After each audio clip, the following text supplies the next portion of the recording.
Well, what's going on, gang? Welcome back to A Therapeutic Edge. It is very nice to have you here today. I've got something on the table that is surprisingly good. This is the Ketuo Telson. Just rolls right off the tongue, doesn't it? I got this from a friend of mine who offered to let me borrow it to review. And I carried it for a little while and absolutely fell in love with it. So when I went onto the Ketuo website, I discovered that you could get one with zirconium inlays. This is G10.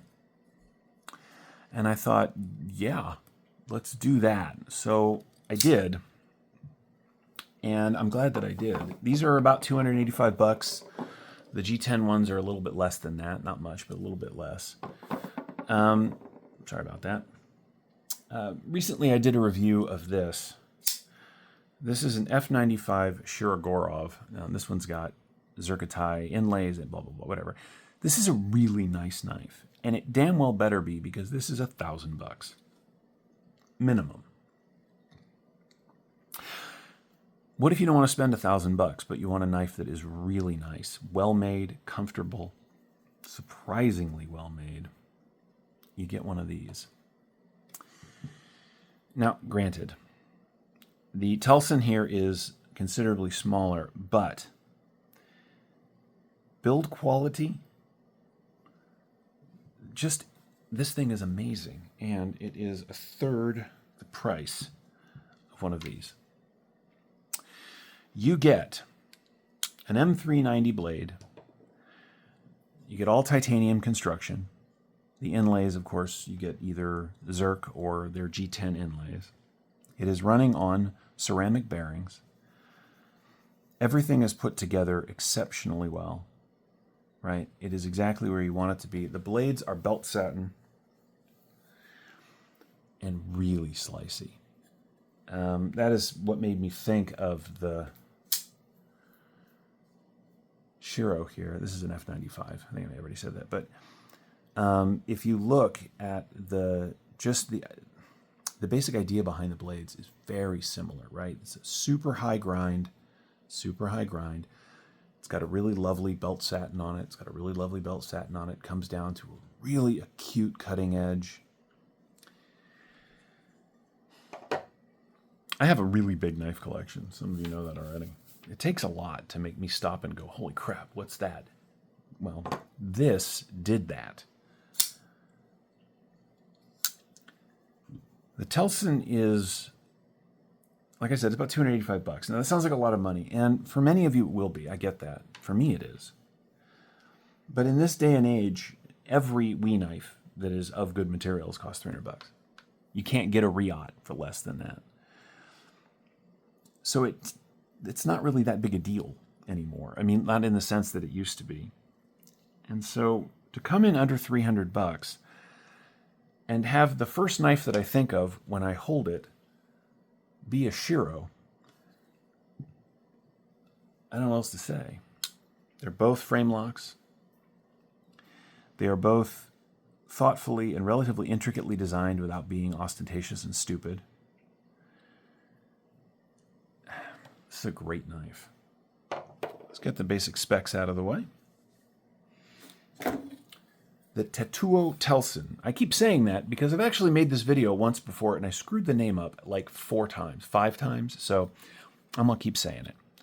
What do you get for your $285? Well, you get just 8 16 inches of knife overall. You get over 3 3/4 inches of cutting on 3.5 inches because of that shape. That's the way that works that way, of that M390. The grip area from behind that flipper tab is coming in just shy of 4 inches. So lots of room in the handle, right? You get a really interesting milled tie pocket clip. You get these beautiful inlays, or interesting inlays, whatever you choose. There is no milling on the inside, and yet it still feels relatively light in hand, which is a neat touch. There is, of course, a steel insert on the lock bar, so your steel on steel, not steel on titanium. The action is really nice. It's smooth and controllable. You know, it's not just going to drop shut and chop your finger off, but it does what you want it to, which is a really nice touch. You can see there's a little bit of millwork on the pivots, which is nice. The screws are well done. A little bit of jimping on the blade right where you'd want it. You can, with this little fuller on the blade, get in there and flick it open if you're inclined to do that. Really nice. Closed length on the Telson here is coming in at 4 3/4 inches. It does have a lanyard spot on the back. I want to point that out.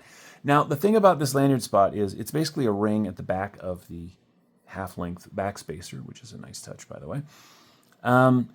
There's room underneath so you can put material through it, although if you're going to do like 550 paracord, you're going to need to take the scale off to get to that because it's really narrow. Right? You can get under it, but anyway, I don't lanyard my knives anyway, but I'll tell you, if you're going to do a lanyard hole, much like on the Shiro, which they only do one on one side, it's really not obtrusive, this is the same. They didn't have to move the pocket clip in some funny direction to get to it. They didn't have to do anything weird. They just gave you that option without screwing up the lines of the knife, which it's a really nice touch. Let's see how much of that M390 they give you.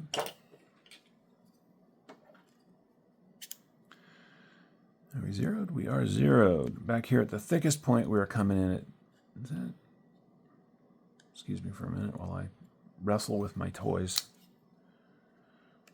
How about that? So yeah, just shy of 3 millimeters. It's not a thick slice of material, but because of that really high grind, that means that by the time it drops down here to this edge, it is a really, really slicey edge. I know I've said that a couple of times, but it cannot be overstated. The grind lines on this knife are perfect. Back here at the base of the plunge, you have a little bit of sharpening choil, right? Just enough so that you can sharpen the blade effectively without banging into the back. There's no smile. The lines are dead even all the way around. The lines on this little fuller are dead even. You'd be surprised how many knives I get where the fuller doesn't end at exactly the same place. Or the secondary bevel, the secondary grind after the flats starts or ends at a different spot towards the front of the blade. Not with this thing. Yeah, $300 is a lot of money, but I'll tell you, you're getting a better than $300 knife for your $300. Now, the Ketuo website has Reich knives on it, so I'm assuming they are connected somehow. I am not so connected to the knife world anymore that I know all of the ins and outs, but I do know if you go to the Ketuo website, there will be a link in the description, you will also find a link for Reich knives and kitchen knives and a whole bunch of other really cool stuff.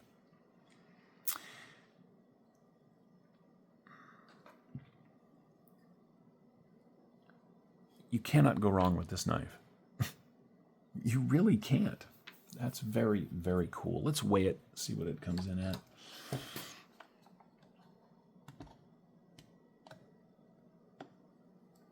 No? Let's try the actual power button. Once again, I'm a professional. I know what I'm doing. All right. The Telson comes in at 4.3 ounces. Not bad. Not ultralight by any stretch of the imagination, but what do we have on the table? It's... Where did my knives go? There it is. By way of example, a bolstered CJRB pyrite is 3.4 ounces. Right, so this is an ounce more. It is considerably larger, and it is not milled titanium. And one of the reasons this knife is not, $400 or $500 is because they didn't do stuff like mill the titanium on the inside. They did obviously put some effort in to save money. They did not cut corners, but they didn't go the extra mile that would have pushed this up into the $450 price range. If this said Riot on it and had a little milling on the inside of those scales, people would be paying $400 for this all day long without blinking. So If you know your way around the knife community or expensive knives, you'll understand what that means. This is a really good knife. I'll put a link, as I said, in the description below where you can find one on your own. I know that as of today, and this is not going to go up for a little while, so if they're gone, I apologize. They still had this G10 inlay and some of these Zerk inlaid versions. I like them both equally. I think this is surprisingly attractive. You know, I'm generally a black and silver and gray knife guy, but I don't know, that's pretty cool. And it's on both sides, and it's actually got, there's a little piece underneath the pocket clip that comes all the way to this end. Same with the Zerk inlay. That is just a neat feature. Do I wish they had other than blue for the screws and stuff? Yeah. Yeah, and maybe they will. You know, who knows? If this knife does really well, maybe they'll come back with new versions. That would be nice too. But in the meantime, if you were looking for, look, $300 is a high-end knife, but if you're looking for a high-end knife that still manages to punch above its weight class, head over to the Ketuo website and check out the Telson. I do not think you will be disappointed. Anyway, thank you so much for your time today. If you have any questions, feel free to ask down in the comments below. Take care of yourselves and take care of each other. We'll see you next time.